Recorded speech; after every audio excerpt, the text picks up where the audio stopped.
everybody. If you don't know me, I'm Elen Sentier.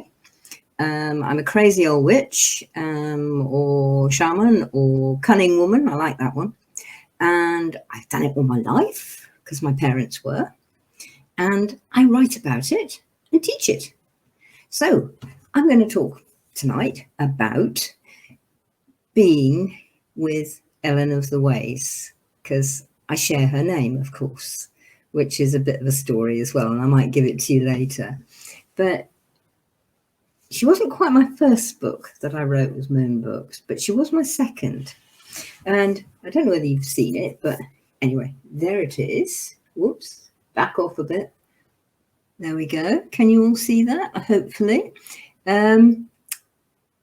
It's about her, but it's also about my experience with her and growing up with her and working with her all through all my life.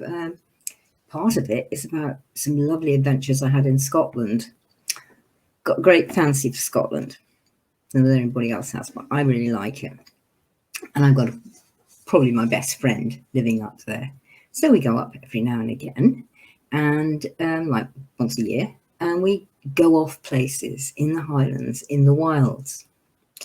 And the year I was writing Elen of the Ways, we went up to Orkney. Two things about that which always make me is Orc, which always takes me back to Tolkien, and Orc also is about pigs. It's Viking word, and I believe that it means pigs. So Pig Island. And that's sort of like, whoa, definitely. And I don't know whether you follow archaeology, but Orkney is stunning. You trip over archaeology every 5 minutes, literally. You're passing, oh, look at that, there's a stone. Oh, look, there's a circle. Oh, there's a cave. Oh, there's a hollow. All of the stuff all around you. And the old sites, they're so amazing and so beautiful. And you walk around in them, and we were able to sleep in a couple because we were camping. And to sleep in a stone circle, I don't know whether you ever have, but we did. And then there's the sea and the beaches. And I don't know whether you know, but I think the last reindeer was here. Well, we've got reindeer in Scotland now, but they've been introduced in the 1950s. But before that, wild reindeer, I think was about 800 years ago. And the various sort of lords of the manor types decided they were going to kill them all. So what's new? So we had wild reindeer living here because actually Britain was part of the boreal forest. Now, can I see this in my book? Can I show it to you if it works? Because I'm not good at doing screen share on here. So otherwise I put the things up on there. But the boreal forest is the forest that covers the whole of the top of the north of the world. So let's get right up close. Whoa, backing again. The dark shady bit is where the boreal forest used to be. Oh, and the picture on the right is the Cairngorm reindeer herd, which we were able to go and see and play with too on another occasion. But all of that dark bit is forest. The taiga, they call it in various parts of Russia, in Asia. And it's still there. And it's still there in the western half of Canada, not nearly so much in the east, where, of course, it's all built up and largely farmed and cityfied. And it is the most amazing place. It's a reindeer place. It's the home of reindeer. I mean, the Alaskan reindeer live there, and the people live and work with them. And there's several really good stuff, little films on YouTube that you can watch to learn more about them. But they were here, and they were here before the last ice age even. And they've certainly been here since. The ones we probably know best in this country are the Sami who follow the reindeer still. And it's a very different sort of life. It's not like farming, and you don't farm the reindeer in the same way. You work with them. And reindeer migrate everywhere. So shutting them in a field is like prison. You just can't do it, and you never should just shut deer up, because deer move around where they wish to, and reindeer particularly. So in the summer, in these northern lands, if you've been to Scotland, you'll know about the midges. So yes, there are. And they are a real torment to the cattle in the low lands, particularly when it's wet. And of course, the lower lands are usually wetter. So the deer all migrate up the mountain to where the land is higher, cooler, and where there's fresh grass. They still do it in the Dordogne in France. We take them up the hills in the summer. It's called transhumance. And everybody used to do it. You take your cattle up the hill for the summer, and then you bring them down in the winter, when of course the midges are gone, and there is then food down there because there's snow on the tops, and so they travel. So us humans got the idea this was a good idea. Maybe we were actually listening in those days, listening to the reindeer, and we followed. And we learned the tracks, when to move on, when to duck down. We might not have noticed the weather, but deer do. All animals do. They know immediately, this is going to be bad. Let's get under cover. This is great. Let's gallop about and have fun. So we followed the reindeer, and you literally follow them. Reindeer are led, most animals actually, if you actually look into natural history, most animals are led by the females, the older females. It may look like, you've seen the deer rut and you see these two big stags, pushing away, more, and very sort of macho and go for it. But if you actually look around, I've spent lots of autumns this time of year watching the rut. If you actually look around, there are the girls, and they're sort of grazing away, and sort of look up, the boys are at it again. Oh, graze. Well, okay, right. Oh, I quite fancy him. Okay, yeah, you can play with me. That's fine. They choose. So actually, do the black grouse, the capercaillie. We all hear about the lek, and we've all probably seen pictures of it or videos of the lek, where there's a sort of clearing and the males sort of jump up and down and fight and bounce and all sorts of things. And they're very spectacular birds. They're black and white and red, and which remind me, that's our Celtic colours. So let's talk about that in a minute. And they leap up and down and they're dancing around. But if you actually peer around into the bushes, you see the ladies. Now, they're much less spectacular. They're all beautifully camouflaged, the most delicate browns and yellows and beiges. So that they actually, if you're not looking, you might think they're just a twig and a piece of bracken. But you get to look and they're there. And they're sort of going, And to be honest, it reminded me and several of my friends of like a pack of girls in a bar, and you're there looking at the talent and, I quite fancy him. I said, oh, no, I don't like that one. No. Oh, yeah, that's not bad. And they literally seem to be doing this. And we've seen it with several animals as well.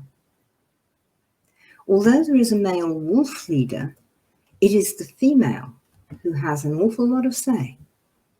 And she may well be the one who actually chats up the male rather than the male her. And no, I cannot remember the name, but there's Jamie and cannot remember. Try and remember and put it in the comments later.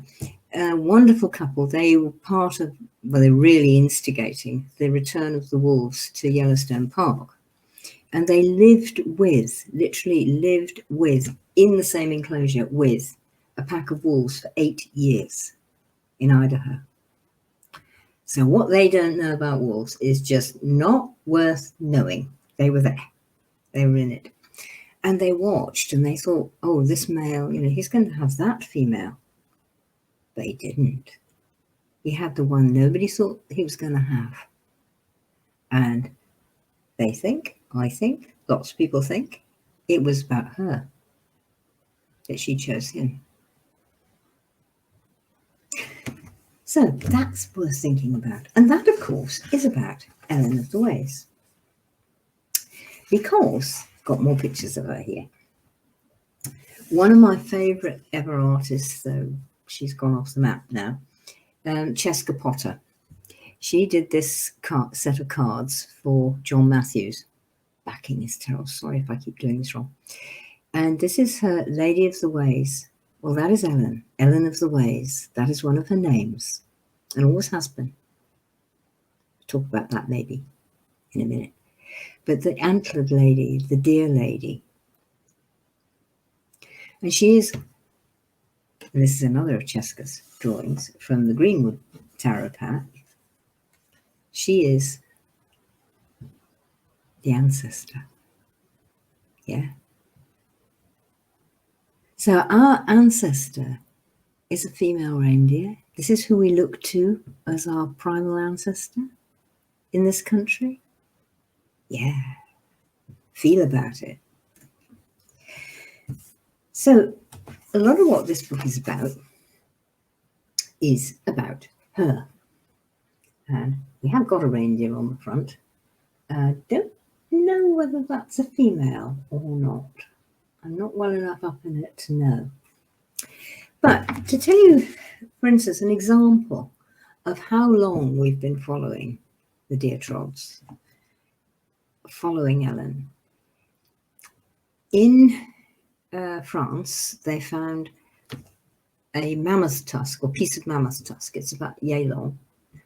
And it is called, it's in the British Museum, and you can ask to see it if you want to. And sometimes it's out on show. I think it isn't at the moment. But it's called the swimming reindeer. Well, one sort of thinks possibly this was a pre-60s and slightly Victorian idea, because I don't think they're swimming. No. She is in front, and you can tell it's a female because of the markings on her. And the markings are those of a deer who is in season, who is ready to mate. And behind her is the male. And she's leading him. Yeah. Now this was found quite a long time ago, and it is, I believe, 14,000 years old. That's before the last ice age. And it's a mammoth tusk. It was made out of a piece of mammoth. And it's exquisite. You know, if you thought you were going to buy something like that nowadays or have it made, well, we're such a money economy, it's dreadful anyway. But anyway, you'll probably think of hundreds of thousands of pounds for that to have it made. And yet somebody just did it. There they were, sitting in their hut or their cave or wherever it was they lived, their shelter. And they carved it. And it's also carved with both flint and with pieces of antler, because antler will actually tap and mark other antler. You can use it for that. If you want to know more about how to do that, go and look for a man on Facebook called Will Lord. He is the thing. He really does know about it. He actually does it. You may already know about him. And he's such a nice man, and he does courses and everything like that, so you can actually go and work at it. Napping, that's what it is. The tapping is napping, like flint napping, but antler napping in this case. So we've been following it that long. And in this country, in southwest Wales, in a place called Cathole Cave, is a drawing of a reindeer. And that is, again, I think about 12 or 13,000 years old. It was found 2011, I think, something like that. And so this is not new. We've been doing this for a long time. And certainly, for me, since 2000, that's when it sort of went ping on the millennium. So, you know, I've been following her all my life, yeah, as I said, because I was brought up that way. But 2000, it came, right, it's no longer secret. Come on. I want people to come. I want people to join. And the number of people who are now talking about Elen, writing about Elen, doing retreats about Elen, doing courses on Elen is phenomenal. It's wonderful. She's really getting out there and getting into everybody's lives. And the idea of a female deer and, of course, an antlered female deer is quite whoa to a lot of people. Because apart from reindeer, no other female deer has antlers. But the reindeer does. Because she needs them in order to take care of her calf. So she has them before she calves and then through the period of calving into the summer, and then she drops them.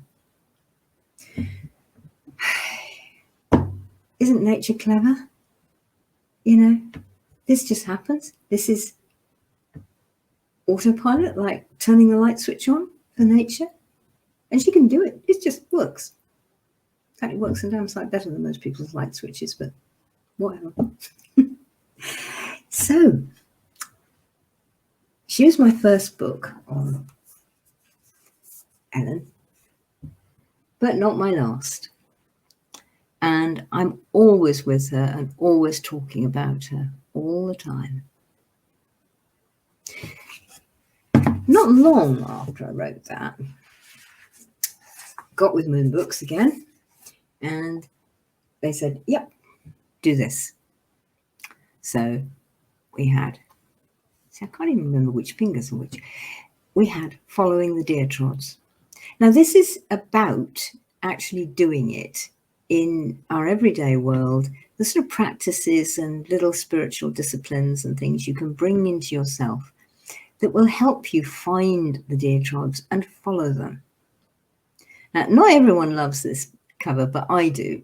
And it was done for me by wonderful artist, Danielle Barlow on Dartmoor. I love her pictures. I've got quite a few. And she did this one for me for this book. And it's part of the whole thing.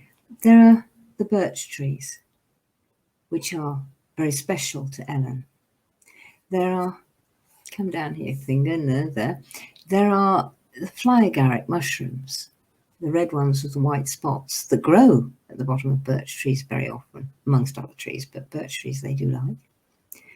They are magic and they work with reindeer. Tell you about that in a minute. Well, I'll tell you about that now. In Sami people, they actually use and ingest fly agaric. Mind you, so do I. I make tincture of it and use it as well. But they do it by getting the reindeer. Now, don't be sick. If you're eating, stop eating now, okay? Right. They do it by getting the reindeer to eat the fly agaric, which is quite easy to do because they like them. And then they collect the reindeer's pee. Yeah, really. And they actually drink it. Why? Because there is a little bit of stuff that will upset your tummy a little bit in there, particularly if you eat them fresh, as the reindeer do. And so when it's gone through the reindeer, all of the dream stuff, because they're a dreamer, rather than a hallucinogen, they're a dreamer. They take you on dreams rather than, give you psychedelic doodahs. And there's all of that's left in the pee. And so you can get that straight without feeling ick. I mean, assuming you can drink reindeer pee, you might get ick from drinking reindeer pee, but let's not go there. Okay. So they're magic mushrooms, and they're magic more than what we normally know of as magic mushrooms, which are psychedelic. These have been around in the Northern Hemisphere, in the boreal forest, forever. And they're part of our tradition. You can get an awful lot once you've got sensitive to things by holding, and by holding a tincture of them, or just putting it putting it here on the inside of your wrist.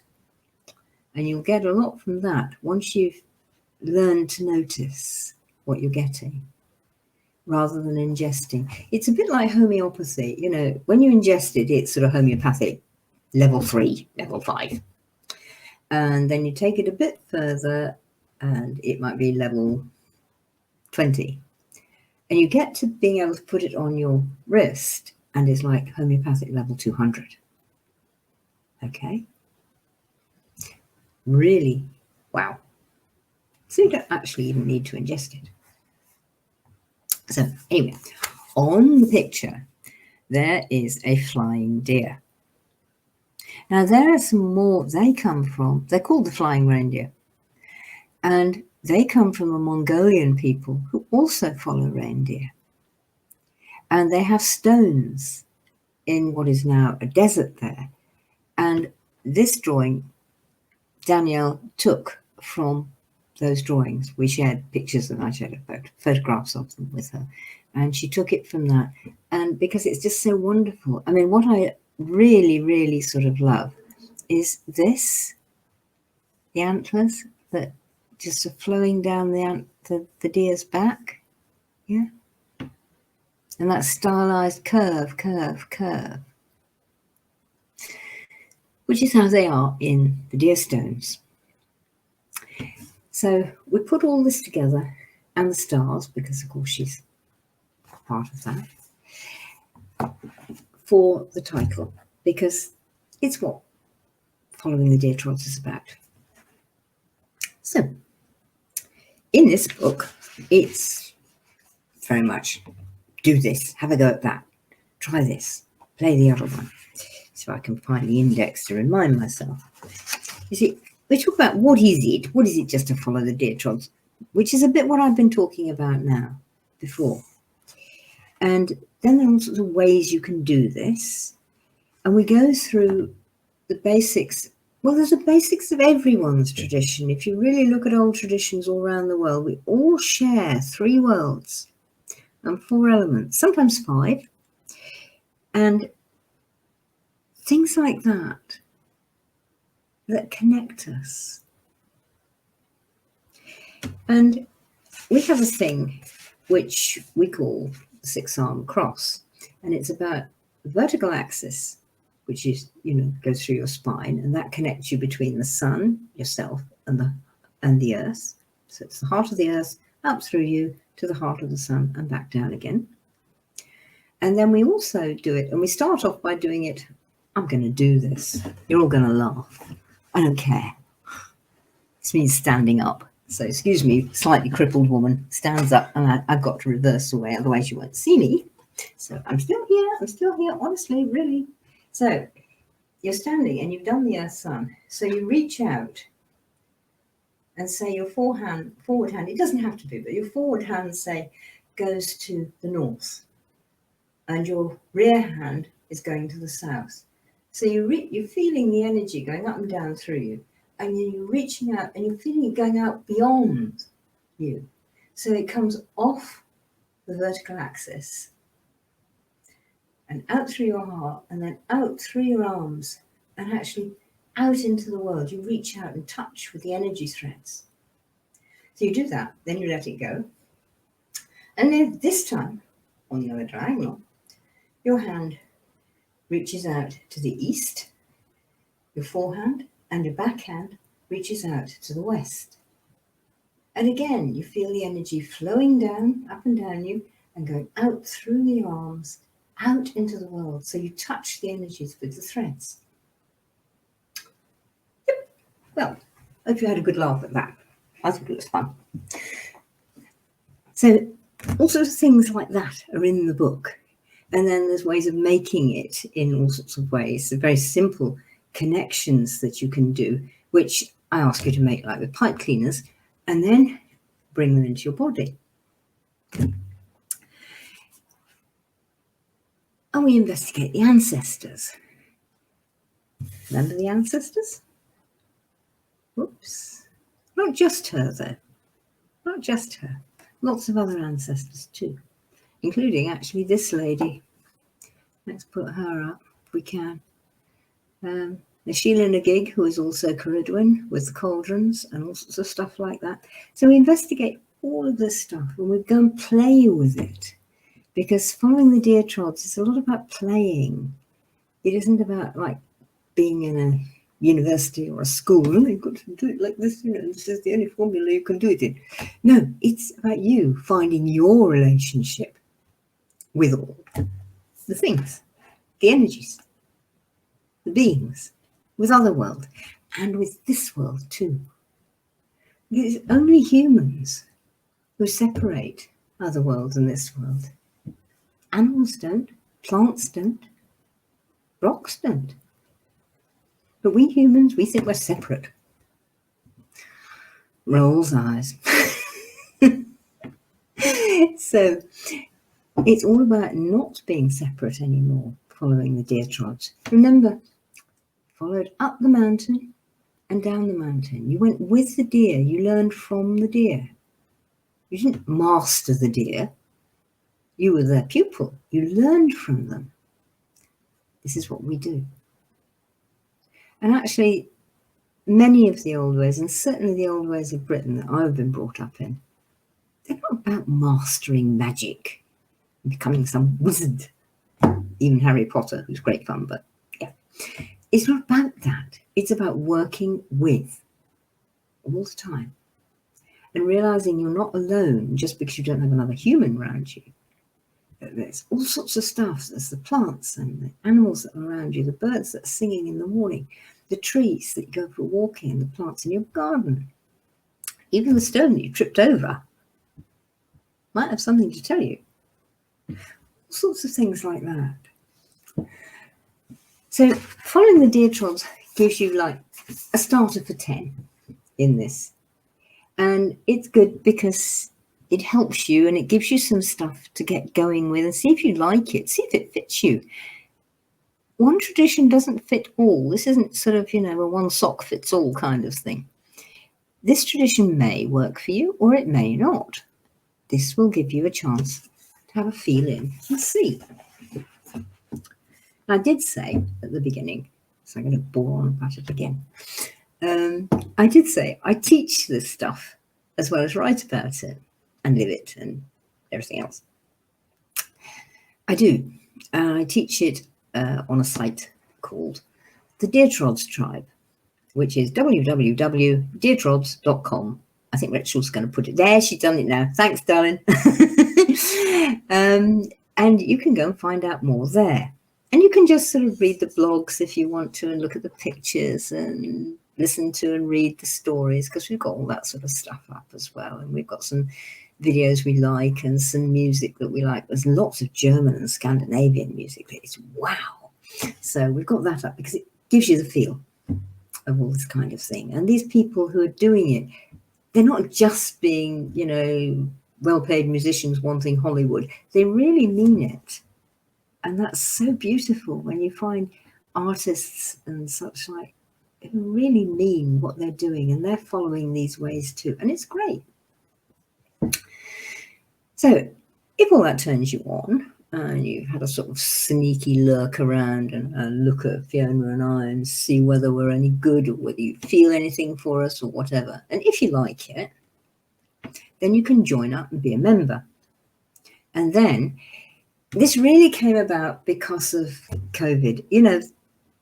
There's been a load of bad stuff with COVID and a load of frightening stuff and scary. And I nearly lost a student and her husband last week with it. So, I'm in this, it hurts. But there is some good stuff. And one of the things is this, I'm here live on Facebook and on YouTube and on Zoom. And I can talk to you. And before this, it was like, I'm not sure about that. I'm not sure I want to do that. My teeth were all clenched. I couldn't see what I was doing. And anyway, I got used to it. And my colleague, Fiona Dove, she's the runes expert, in my opinion, and she makes fabulous drums as well. So if you get on, there's a Deer Trods website. Not Deer Trods website, Deer Trods Facebook page. My brain's not working. I need more coffee. There's a Deer Trods Facebook page, which anybody can join, and you can find out more about us on there, and you'll get to see about Fiona. And she's absolutely great. I love her, but I'm going to say that. But she is good, and she comes at it with a similar slant to me, but there's a slightly different slant. So you're not just getting one thing, you're getting a mix. And we do a blog together every week, chatting about something in these vein and how it's going and how it's working with us, and what's usually because of what's happened in our own lives that has brought something up that is about Otherworld, but it's about this connection. So you can find out more about us through that. And if you want to learn the runes, she does a basic and an advanced rune course, which is really good.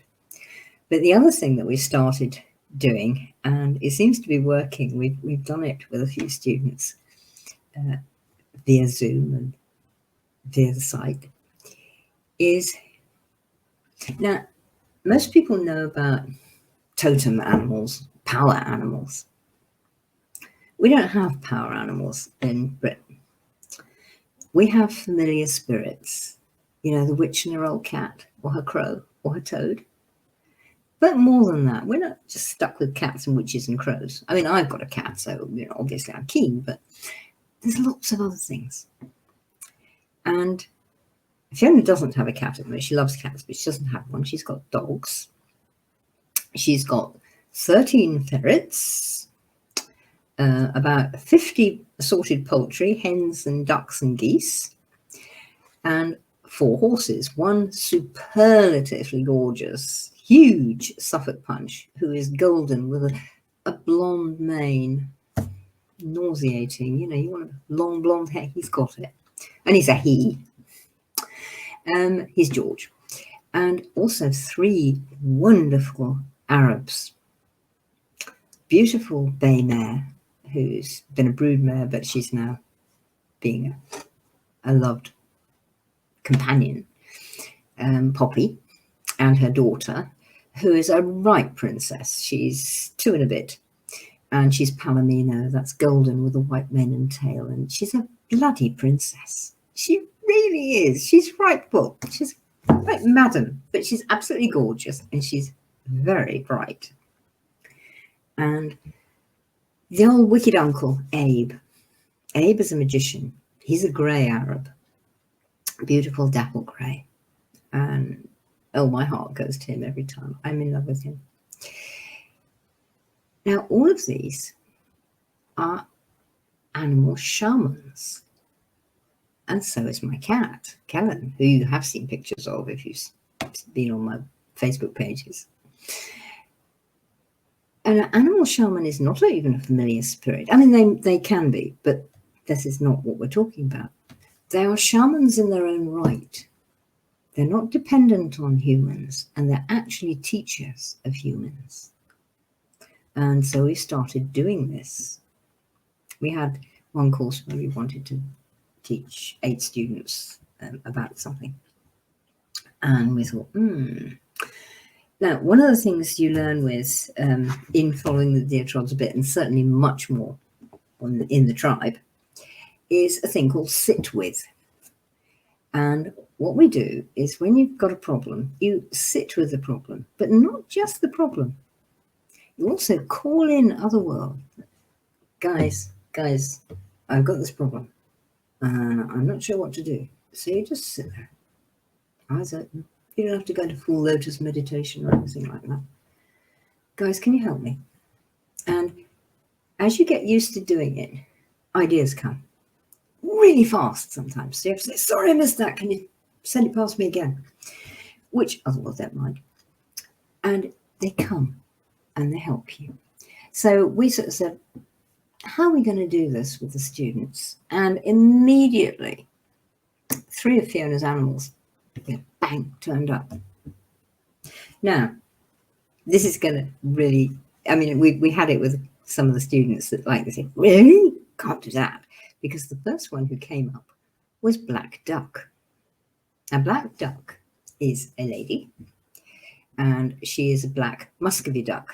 They're actually a South American breed. Somebody called them Muscovy because they couldn't pronounce what it really was. They're not Russian, and they're beautiful. I grew up, actually, my aunt had Muscovy ducks, so I know them, and they're very bright and very intelligent. And you think of a duck as not being like a hawk. Just put that idea on hold and start watching with Muscovy ducks and others as well, because they can be quite hawky. Anyway, black duck turned up, as I said, I'll do it. I can do it. Just give them to me. Let me take them on a journey and I'll sort things. And we did. And the second one who came is Angus the ferret. Now, I know Angus very well. I've known Angus for about 6 years now, and he's amazing. He actually saved my life once. I was being attacked and I became very ill, physically very ill. And he came and he sorted me out. So he's a healer as well. And sort of a bit of an exorcist, you know. He was pulling stuff out of me and getting it sorted. So he's brilliant. And he's done it with a lot of people. And he said, I'll take them. We can have fun. Now, ferrets are weasels. And all the weasel family are wicked. And they have such sense of humour. And they're fast and fun and beautiful. And there's flowing things, sort of, like stoats do and otters do and all that. They look so beautiful. Anyway, so he said, I'll take them. So he did. And the third one who came along was Poppy, the lovely bay horse, the lovely bay Arab. And she's so beautiful, absolutely gorgeous. And she took them on a journey. And they came out of these journeys just like, wow, wouldn't have believed it. And all we had to do was show them how to be with the creature that they were with.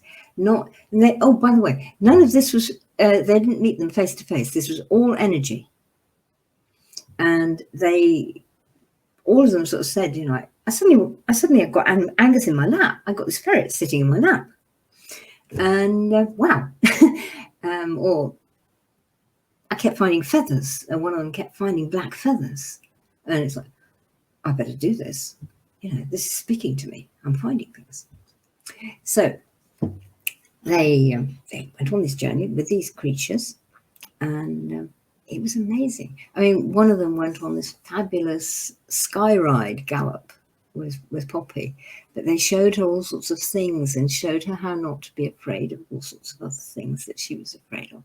It was really interesting, fascinating, and fascinating for us to watch what happened. And every student had a different experience. And this is important because the animals brought them to where they needed to be, not a set ritual thing. And so they learned, and they all built relationships with these three creatures, and they're still using them now, weeks later. And they're still finding that they help. And they're helping with, one of them's being helped. She's got a school teacher and she's got terrible problems with COVID. She's in America. And Poppy is helping her, and helping her in such a way that she's enabling this woman and the people that she knows to work together and to be open and to support each other. It's absolutely grand. And Angus was very helpful again with my poor lady who got COVID, my husband. And she actually sat with Angus, and Angus showed her how to give him healing, and he was better, getting better. He's not fully better yet, but getting better very noticeably for the doctors as well, a day later. So magic works, girls. Magic works, boys. It really does. So anyway, you learn all this kind of stuff on Deer Trods Tribe as well, but you learn all the basic stuff, like doing this Earth Sun that I did just now, like doing the 6-arm cross and how to do it, what it feels like. And You learn about sit with, and you learn about asking and listening and hearing. Now, listening and hearing are not the same. Think about that. You can listen, and it might go bzzz. If you're hearing, you really hear what somebody said, and you're there. And there's a difference, and you can learn how to do it.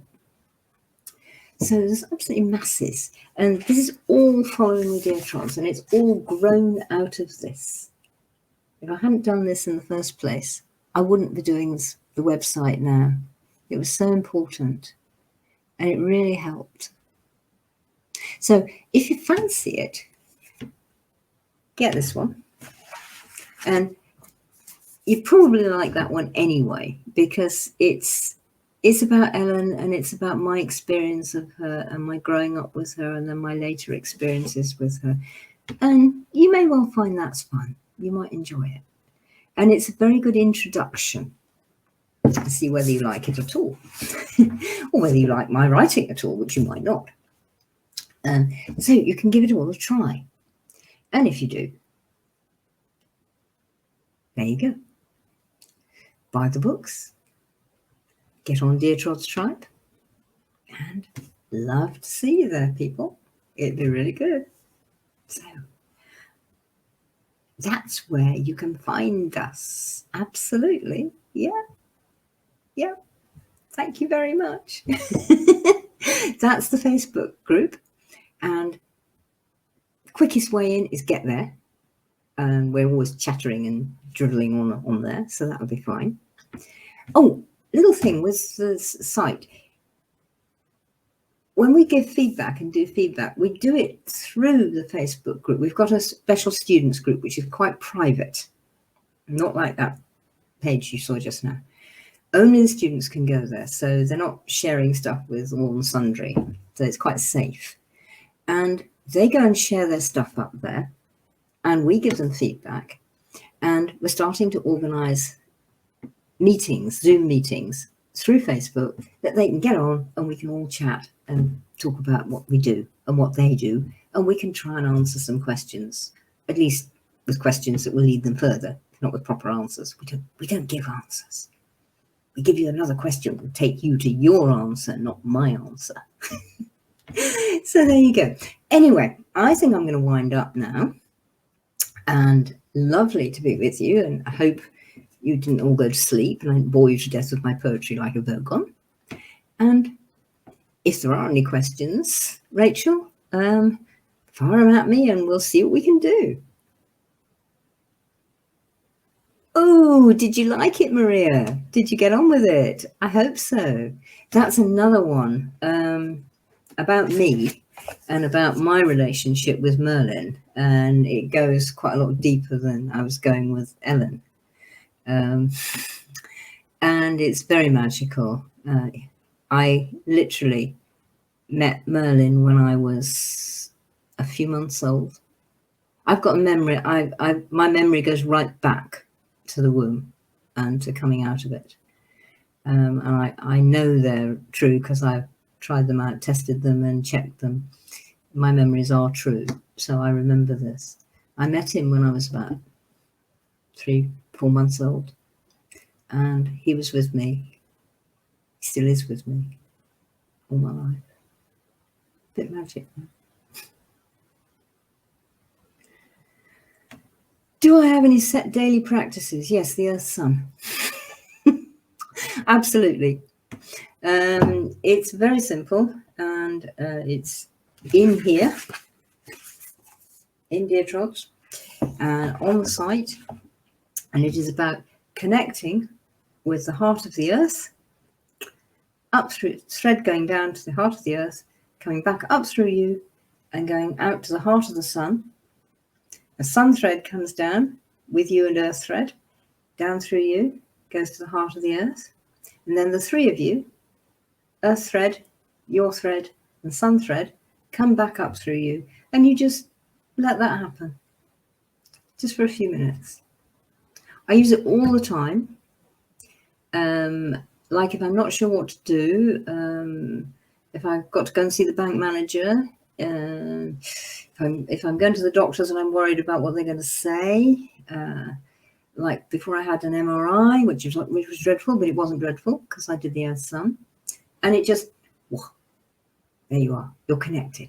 You're part of the universe because you're part of the Earth, our mother, and you're part of the Sun, our father, who enables life. And they are part of the universe.